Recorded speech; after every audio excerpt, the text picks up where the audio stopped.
Good evening, everyone. It's a brand new year. Hope you walked into the new year with goals, hopes, and spirits held high. You know what I mean. Here we are, the Institute of Product Leadership, welcoming you to another mind blowing webinar session by an industry expert. It's time to learn, unlearn, and relearn, people. Let that be one of your New Year resolutions. I am Menaka, and I have with me here my colleagues Bibin, Aditya, Anesha, Suraj, and Madhu to make your learning a great experience. Once again, a warm welcome to our executive webinar series.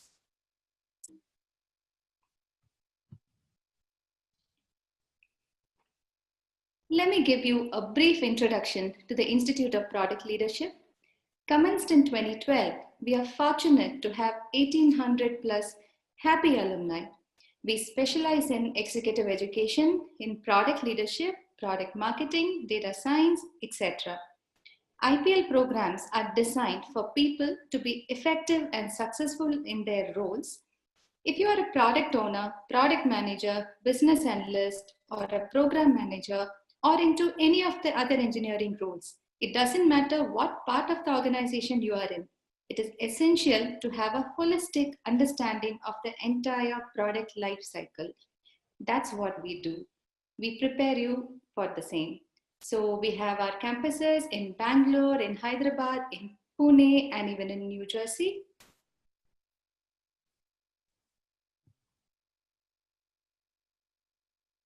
So IPL programs are designed with specific career outcomes in mind. If you have a particular career question or want to see how you can take your career forward with the right kind of training, please scan this QR code for a specialized coaching session with our senior faculty.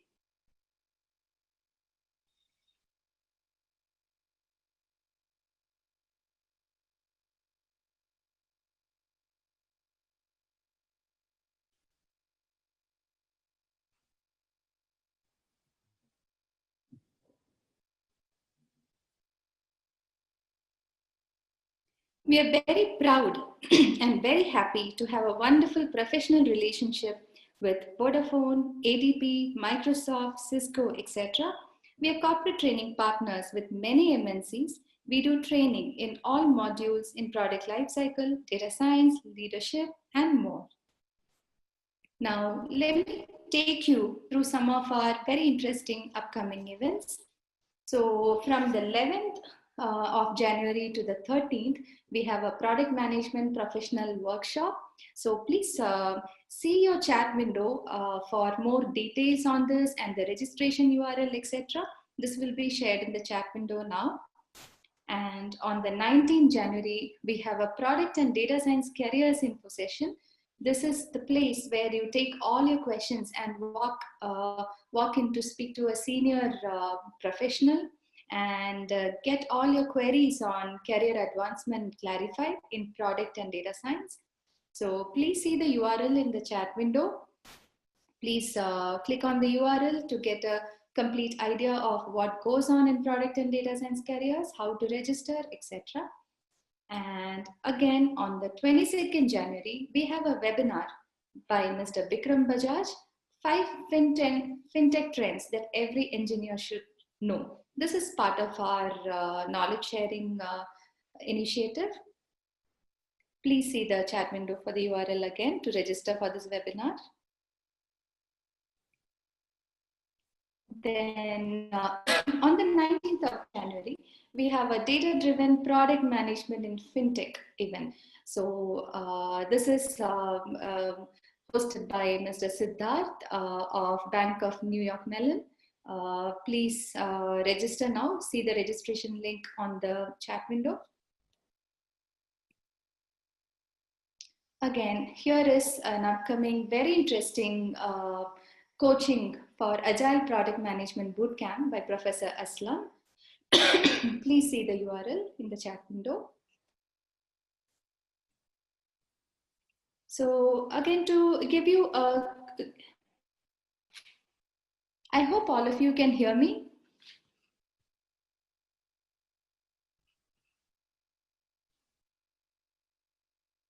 Again, to give you a quick idea. Thank you. I think all of you can hear me now.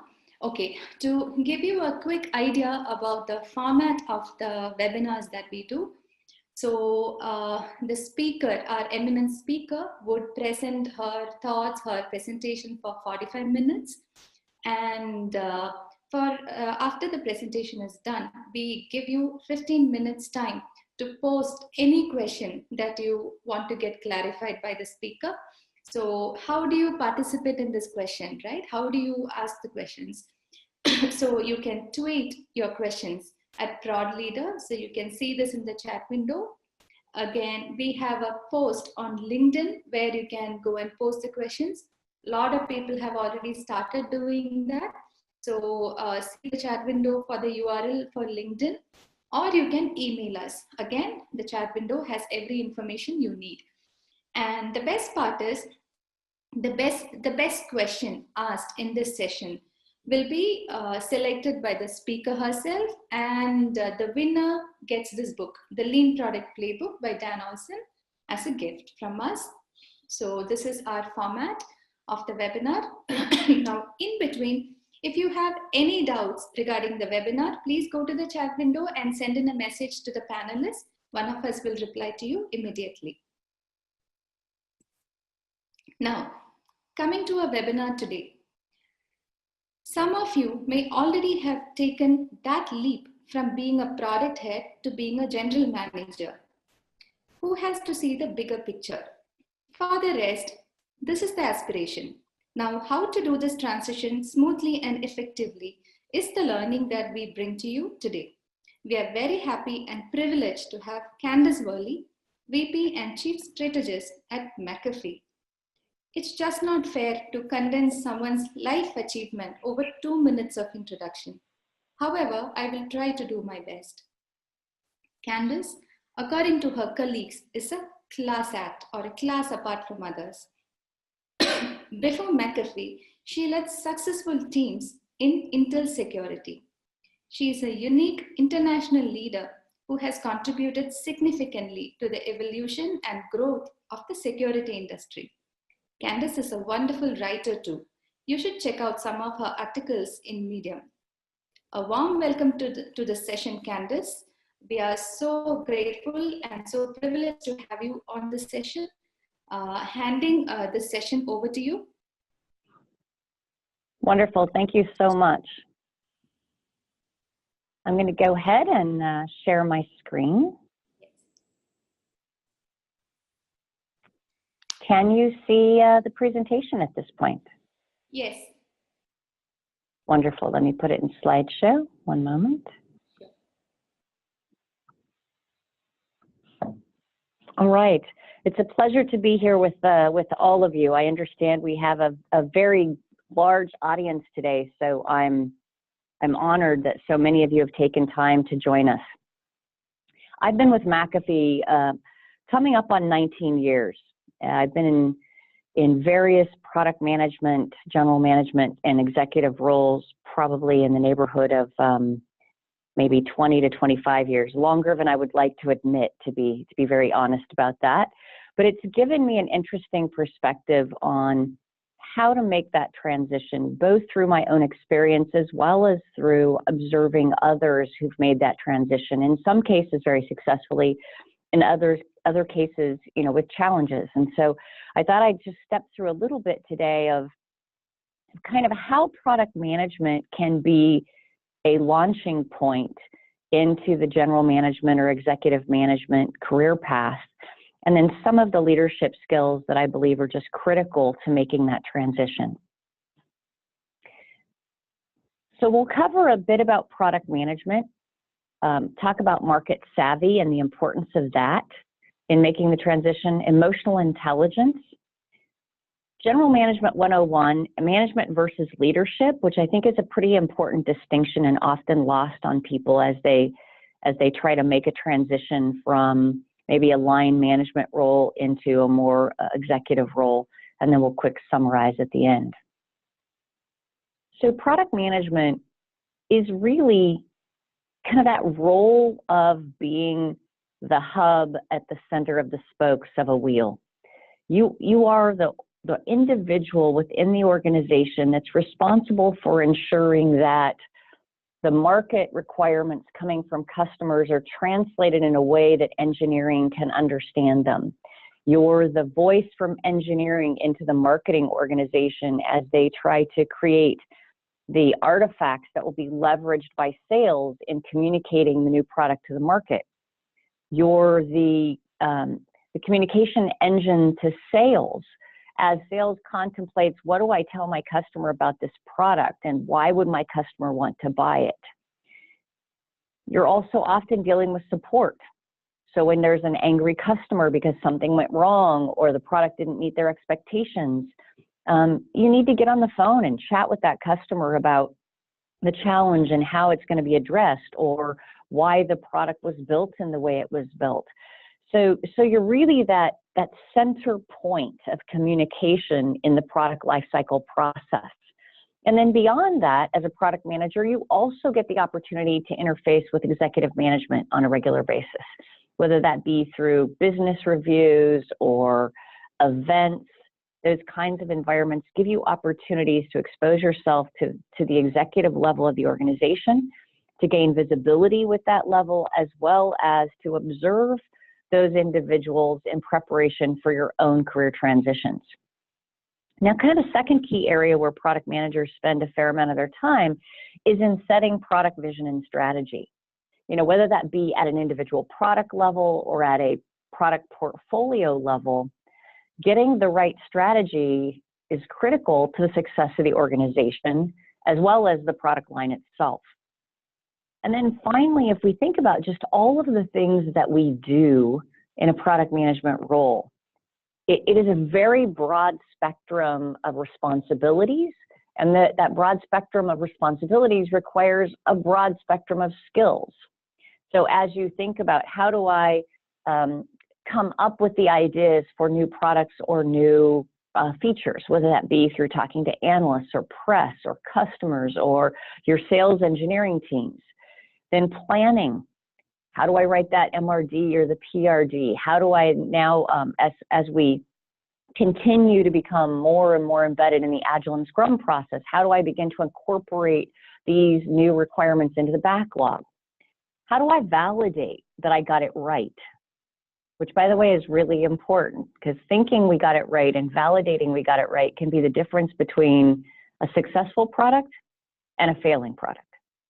How do I engage with development? Make sure that it gets tested. Make sure that the launch is successful. And all of the things that go into each of these individual areas help to position a product manager in a way that I think puts them in a very good position to move into a general manager and executive level role. So I pulled out just, I think, 3 key areas that I really think make product management a launching pad for opportunities. The first is cross-functional understanding and empathy. As a product manager, you interface with a multitude of functional groups within the organization. We just talked about those: engineering, sales, support, marketing, executive management. And to be successful in that product management role, it's critical that you understand what motivates each of those functional areas, the individuals in those areas that you work with.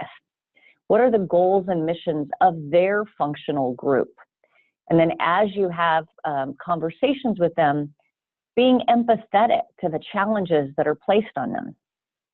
What I find fascinating about the product management role is I found that in product management, I had all the accountability with almost no authority. I rarely managed the people that I needed most to get the work done. As a product manager, engineering didn't report to me. Sales didn't report to me. Sales engineering didn't report to me. Marketing didn't report to me. Support didn't report to me.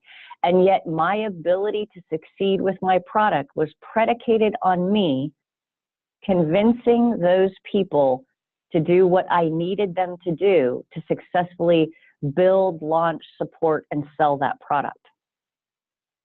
So that understanding of their organization, of their goals, of their mission, of what motivates them, and being empathetic to the other demands on them is critical to your success as a product manager, and only becomes more critical as you begin to move up the management chain. Second is multidisciplinary communications and engagement. Being a good communicator is really a skill that is absolutely non-negotiable in product management. If you cannot communicate and you want to be a product manager, that is something you need to start working on right now, because about 70% of your time will be spent communicating, whether it be between groups, whether it be between individuals, whether it be with customers. A tremendous amount of your time is spent in conveying ideas, conveying concepts in ways that convince others that this product is the one that they should spend their time on. The other advantage around multidisciplinary communication and engagement is that it gives you as an individual visibility within your organization. And what I've found over the course of my career, and I've certainly seen it with other people's careers as well, is many times the promotion that you're looking for doesn't come from applying for the job. The promotion that you're looking for comes because someone that you have worked with in the past, someone that has observed how you work, how you engage with others, recommends that the hiring manager speak to you about the role. And so gaining that visibility, I think, is very important in terms of being considered for additional opportunities, whether those be just other equivalent opportunities within the organization or promotions. And so through that communication and engagement, you gain that visibility. And then finally, as you think about what executives or general managers spend their time on, a lot of it is spent on things that are more focused on the business, whether that's the customer, and are we serving the customer well? Are we meeting their needs? Are they happy? Are they delighted? And so in product management, we also spend a fair amount of time in these areas. You're responsible for setting the strategy for a product or a product line. The difference between that and what a general manager or an executive does is they're responsible for setting the strategy for the broader organization. The same skills can be used for both. The focus is different. Financial skills. Many times you're held accountable for the financial success of the product or product portfolio that you bring to market.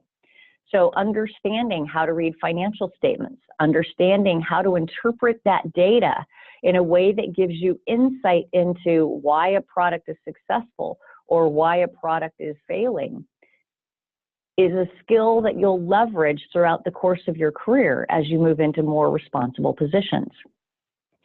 And finally, the customer engagement skill can't be underestimated in terms of its value, because a customer could be viewed as the organization that's buying your product, but in some ways, analysts are your customer because you're selling them on your brand, you're selling them on your value to the market.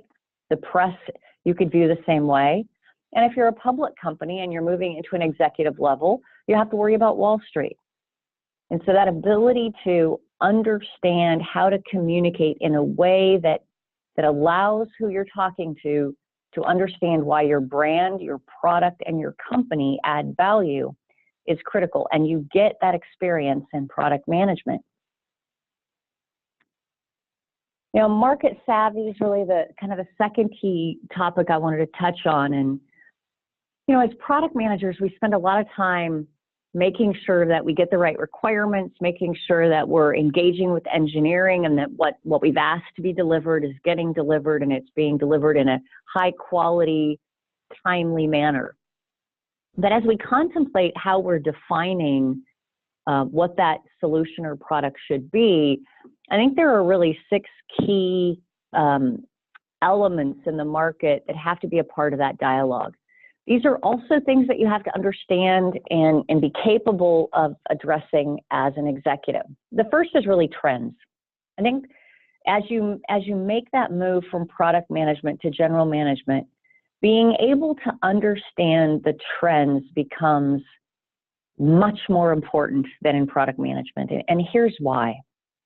Because a trend is something that's indicating where the market is moving.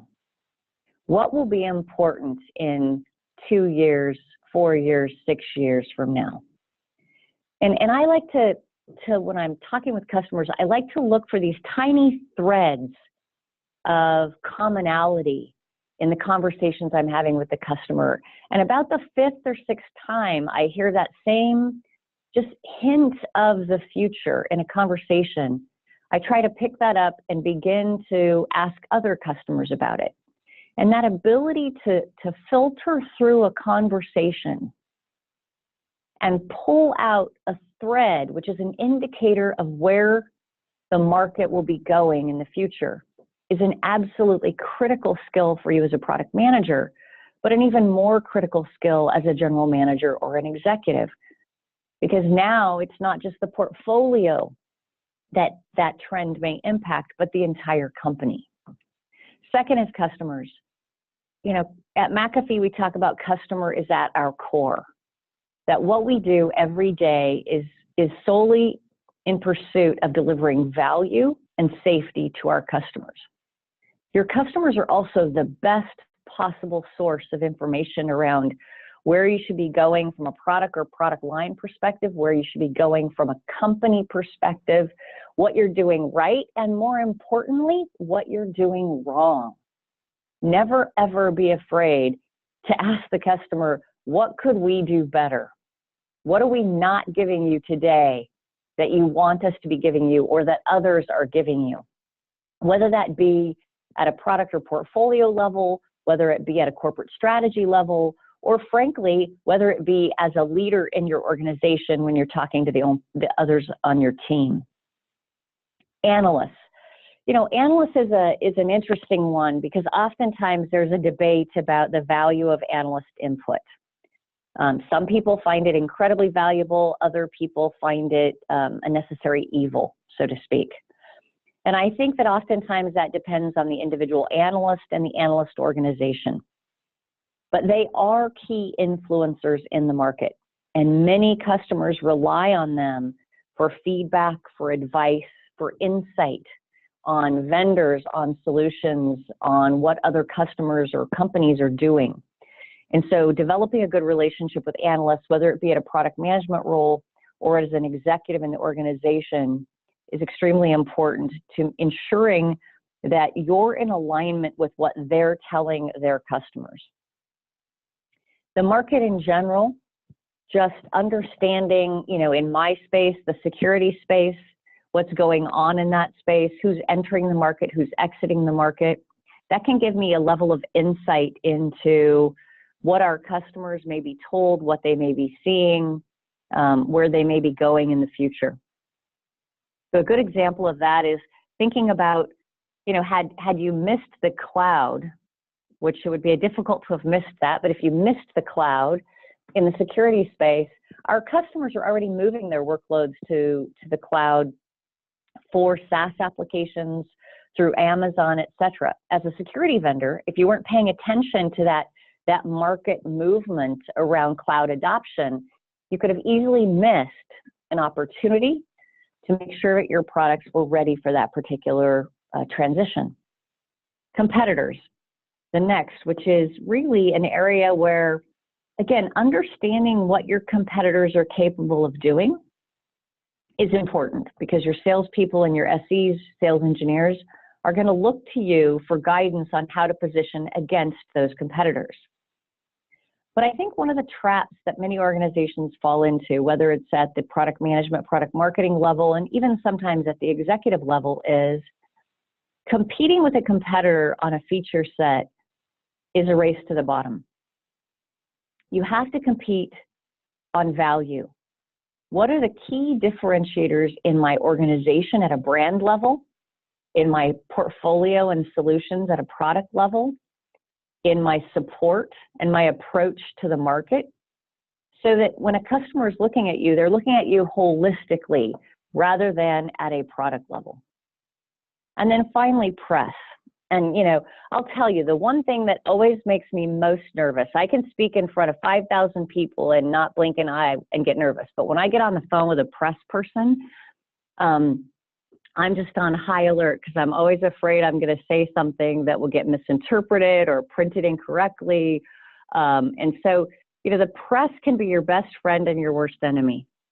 Making sure that they understand what value you deliver, what your company does, what your company stands for is very, very important.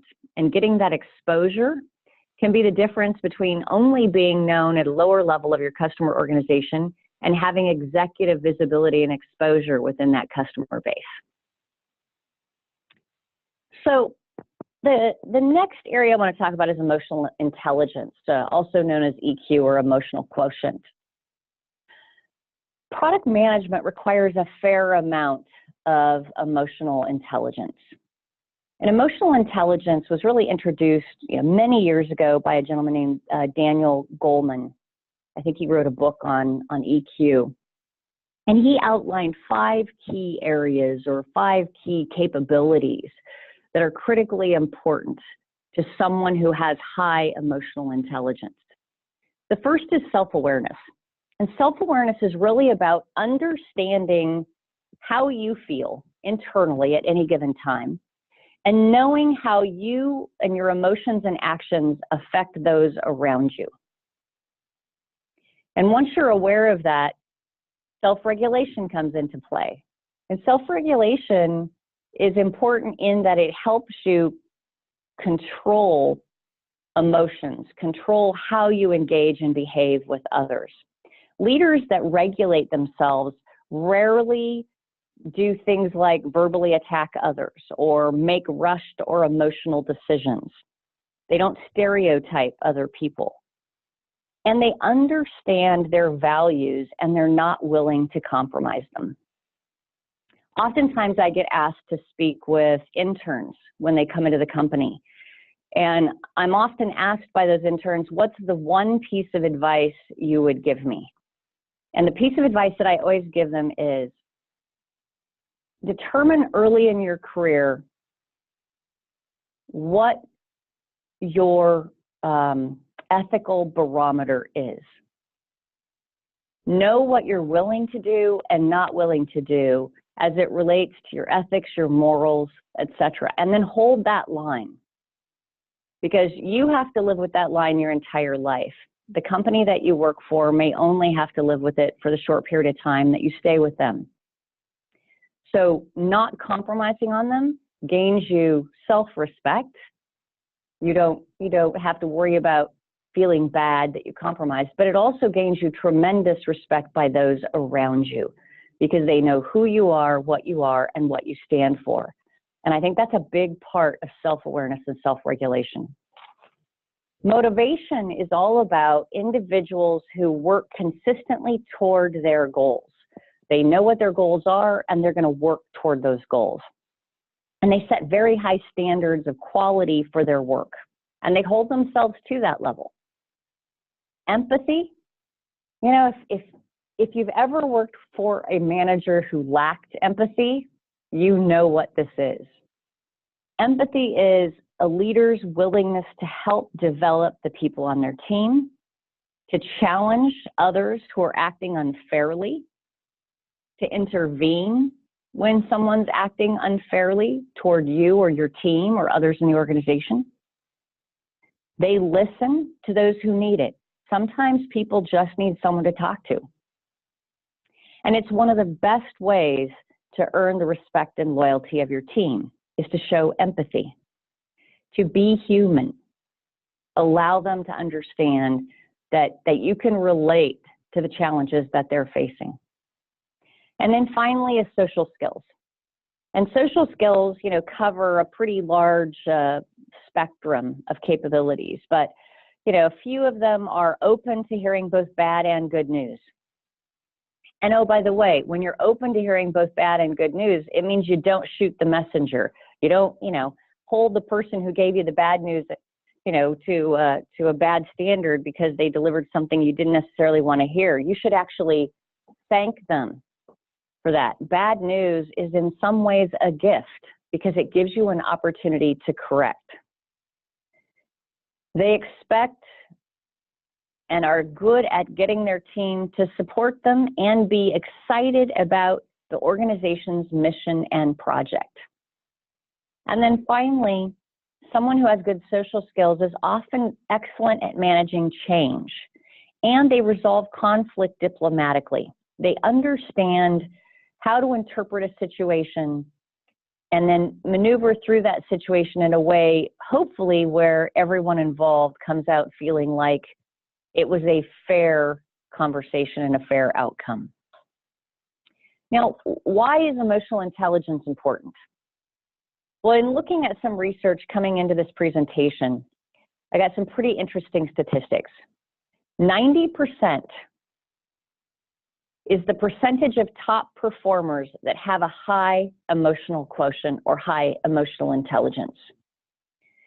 So if you looked at, any given organization and they pulled out their top performers and then, looked at whether or not they had EQ, 90% of them would have scored very well on an EQ test. Second, if you're now at a point in your career where you're thinking about that next move, you'd like to maybe get a promotion, good to understand that today 1 in 3 hiring managers are placing an increased emphasis on EQ in making both hiring and promotion decisions. So think about that for a minute.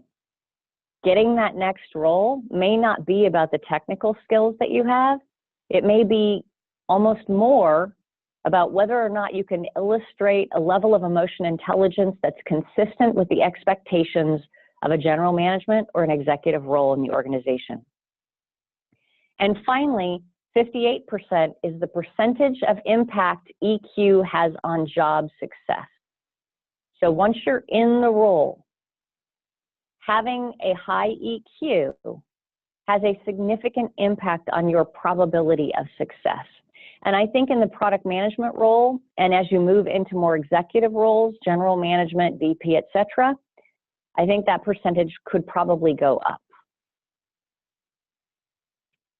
So now let's just take a few minutes and talk about General Management 101 and surviving the transition from PM to GM, because I made that transition in 2010. And I was a general manager for 5 years at McAfee before I moved into being a VP of product marketing and now the chief technical strategist. And as I made that transition from general manager or product management to general management, as I reflect on that, there were things that it took me a while to let go of. And I did the same thing when I moved out of being a product manager into being a group product manager and from a director into a VP of product management. But you have to be self-aware and understand that there's certain things that are going to change, and it will take a little while to change. Typically, when I make those transitions, I would say it takes 3 to 6 months for me to kind of let go of the baggage of my old role and really embrace the new role. And I think that that's fairly standard and fairly normal. So as we think about product management versus general management, one of the first things that I wanted to touch on was just, as a product management person, I lived mostly in the product details. It was about, what is the product? How's the quality? Are support metrics going up or down? Are our sales numbers, on track? It was all about an individual product or product portfolio. As I moved into general management, I couldn't just focus on a given product or product portfolio. I had to think about how is the performance of this business unit going to impact the broader performance of the organization as a whole, the corporation as a whole? How do investment decisions that I may make relative to product line A versus product line B impact the downstream functions of sales engineering, sales, support, marketing? So really elevating the level of thinking to a more general perspective versus the microcosm of a product or a product portfolio only. The second was around accountability is product specific when you're in product management. You're only going to get held accountable for the success of your individual product.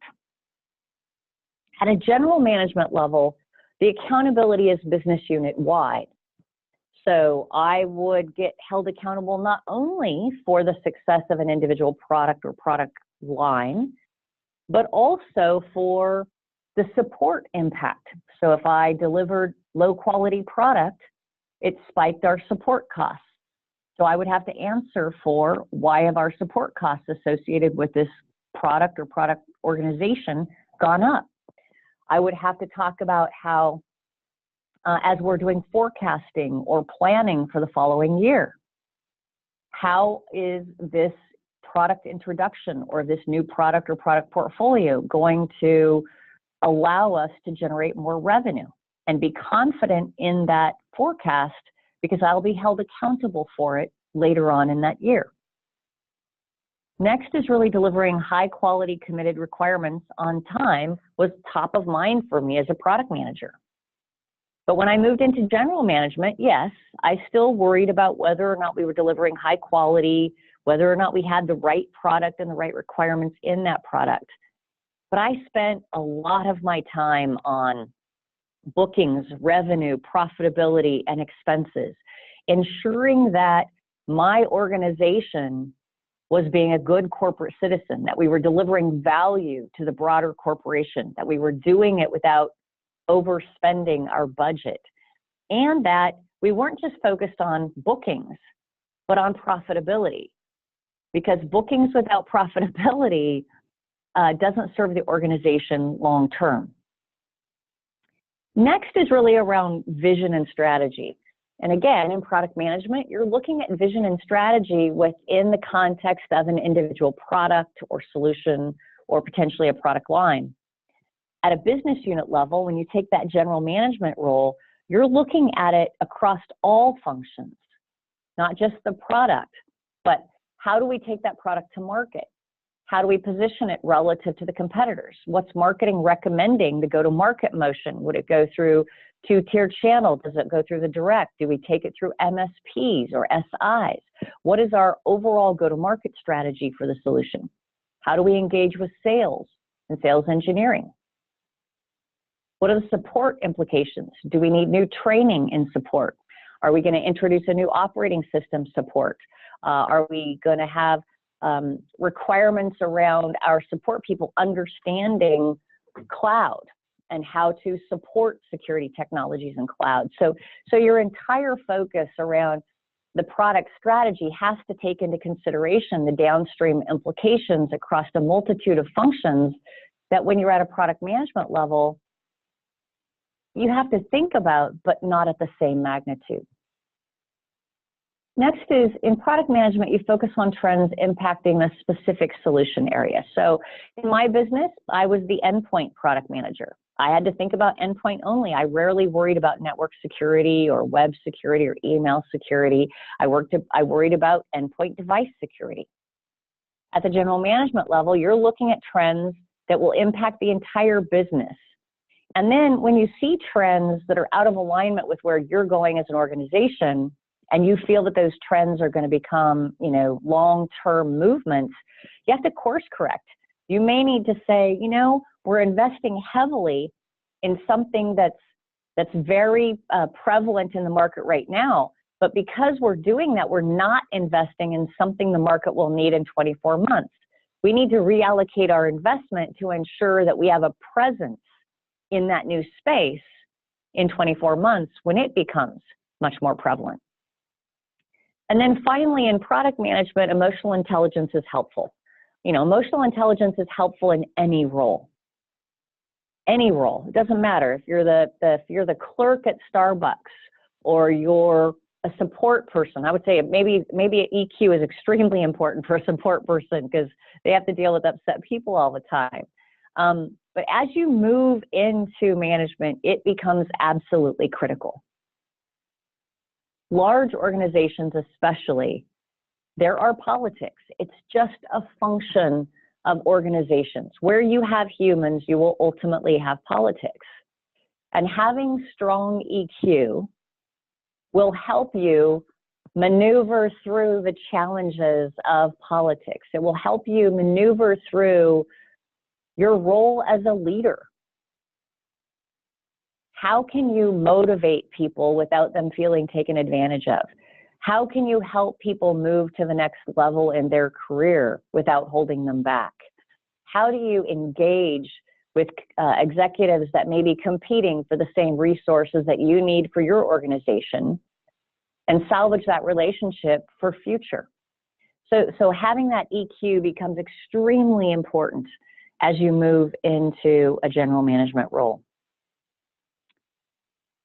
So I also want to talk just a bit about management versus leadership and why, as you move further up the corporate ladder, one is maybe more important than the other. Obviously, as a manager, it is always critical that you do a good job.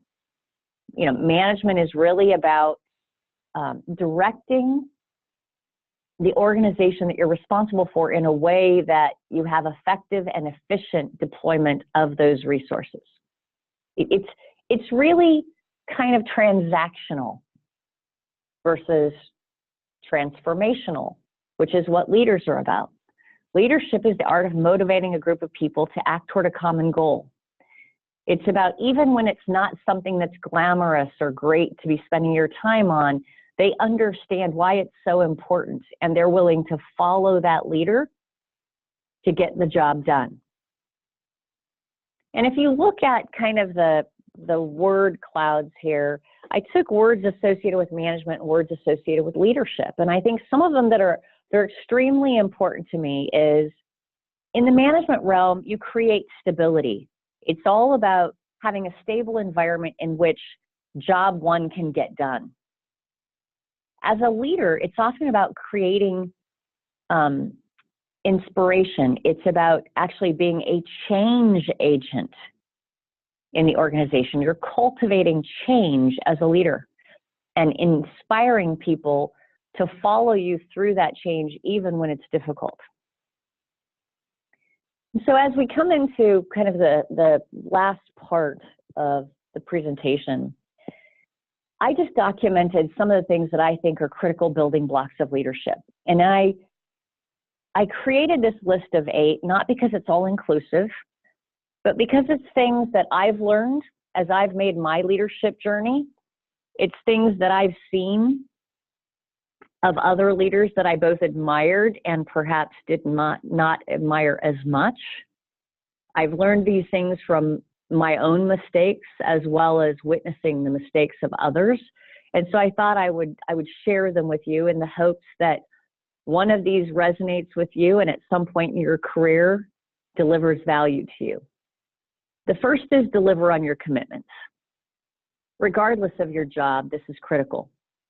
If you don't deliver commitments in your current job, it's improbable that someone's going to give you an opportunity to not deliver on your commitments in your next job, certainly not in a more responsible job. So ensuring that the things that you tell people you will do get done and they get done well is extremely important.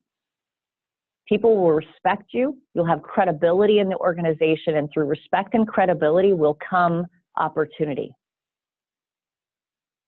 Next, if we go to the lower left, credibility and mutual respect create positive team dynamics. You know, all of us have bad days. Organizations have bad days. Unfortunately, sometimes bad weeks, months, or years.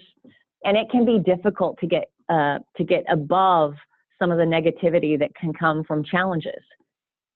But when you work with your team in a positive and respectful way, where you assume that everyone wants to do a good job and that mistakes are really mistakes, not because someone was lazy or inattentive, you create a team dynamic where that team will follow you anywhere you go.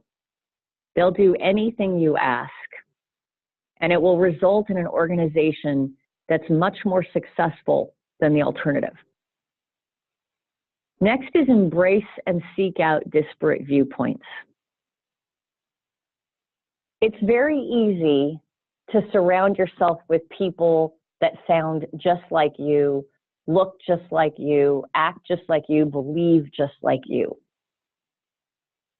But when you do that, you may miss critical issues that you should have explored. And here's kind of a great example. In my career, you know, what I've found is that when people think differently than me, and we debate whether or not their opinion versus mine is the right direction to go, whether we go with their opinion or mine, we always end up with a better solution than we started with.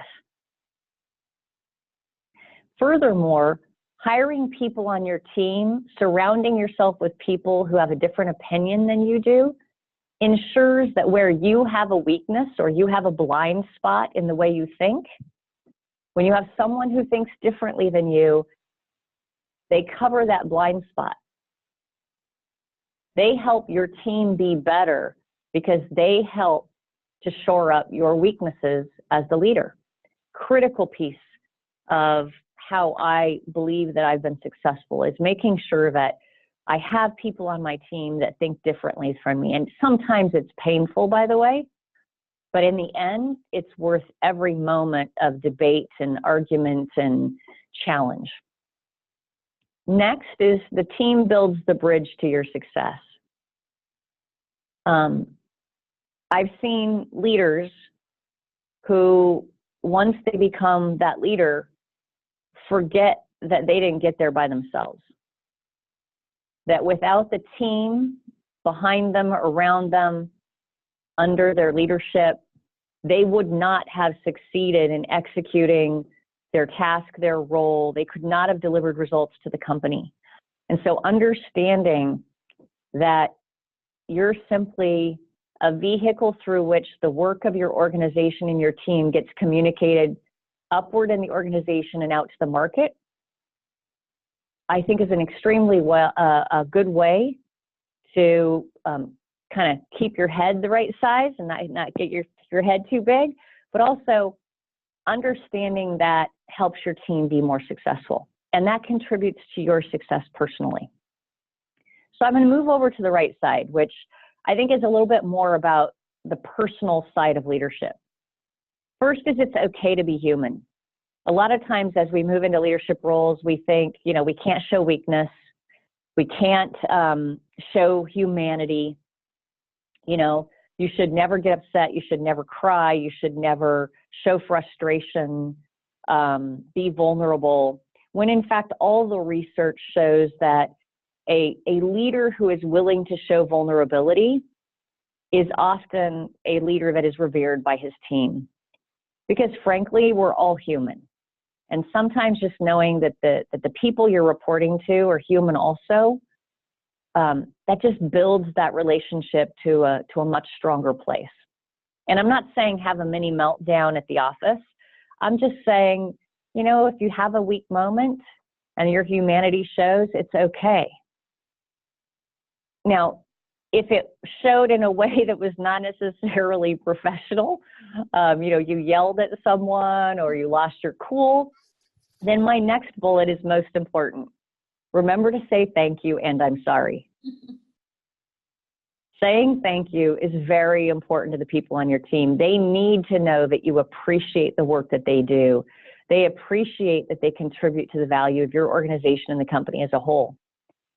And probably even more important, if you're wrong, say I'm sorry. I do this. I think it's a critical part of being a good leader.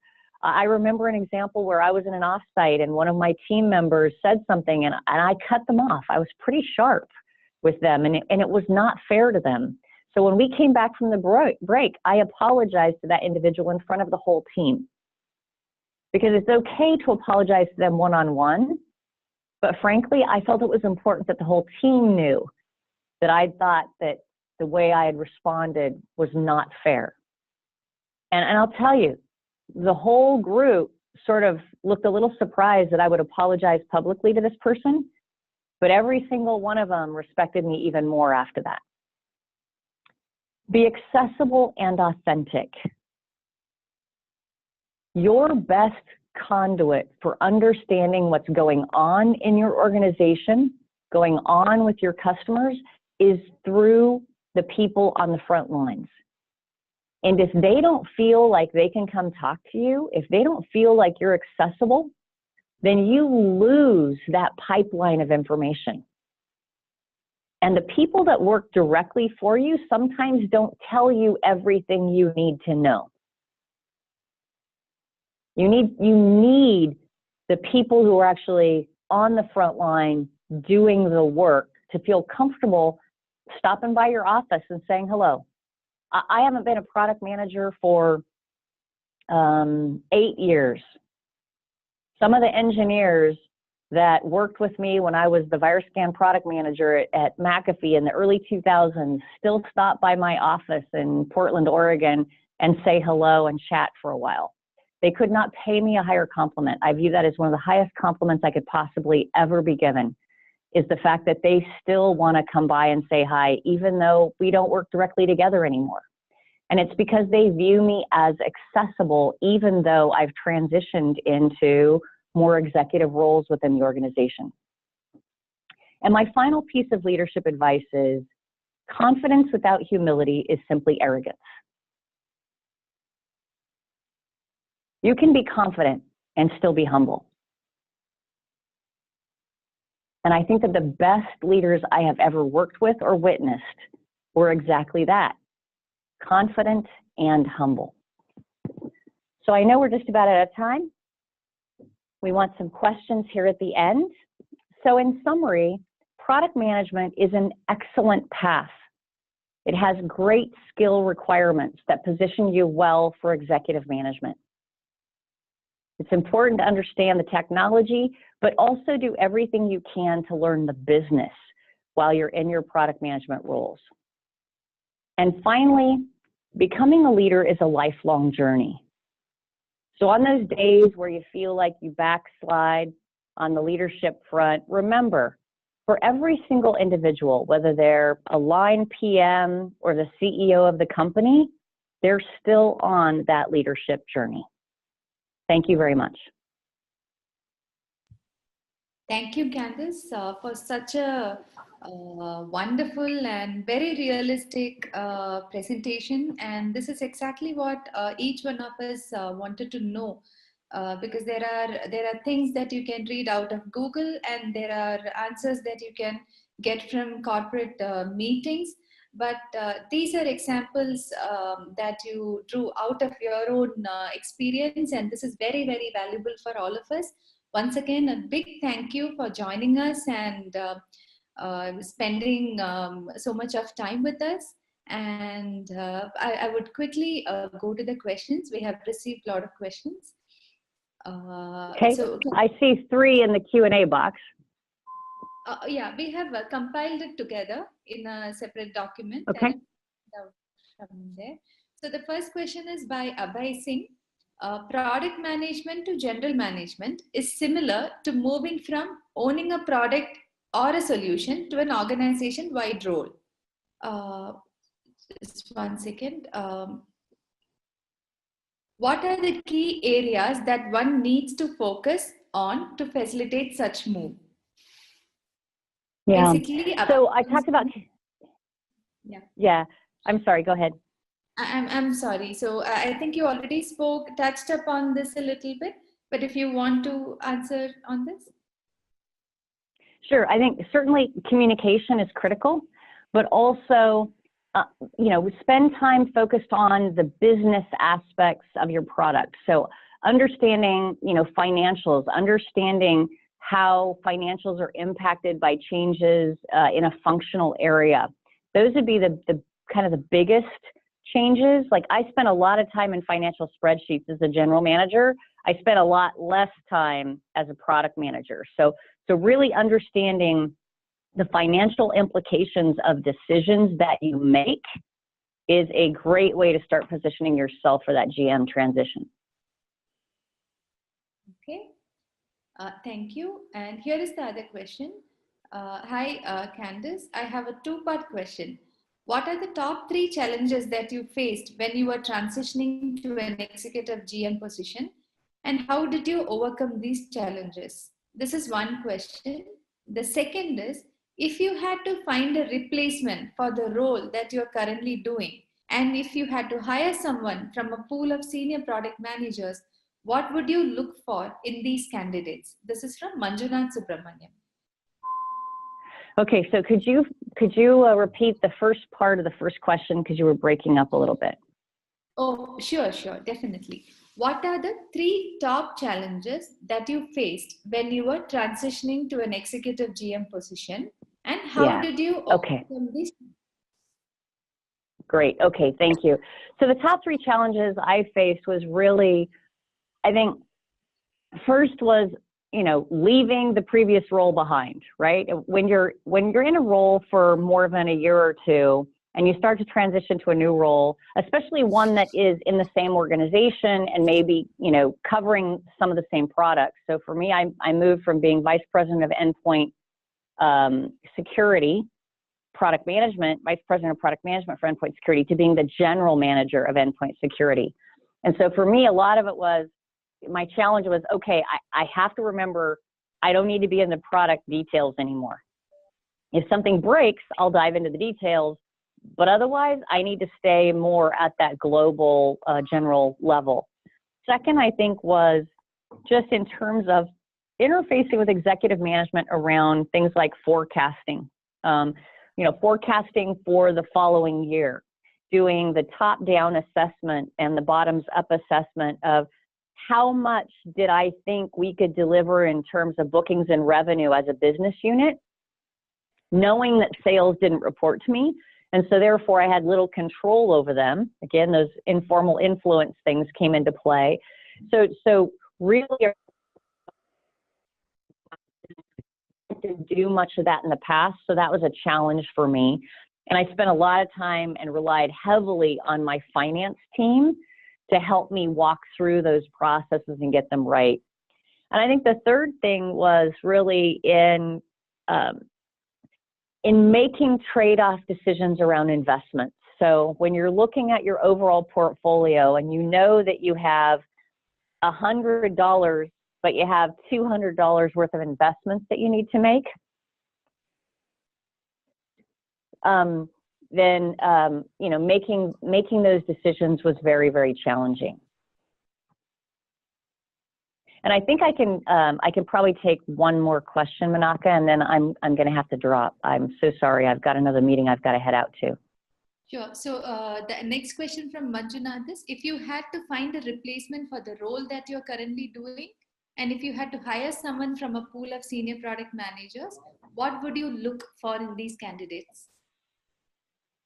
Strong communication skills, cross-functional understanding, so the ability to work with many different kinds of teams. And finally, I would look for strategic planning capabilities, the ability to understand trends, see threads in the market, and translate those into a strategic plan for the organization.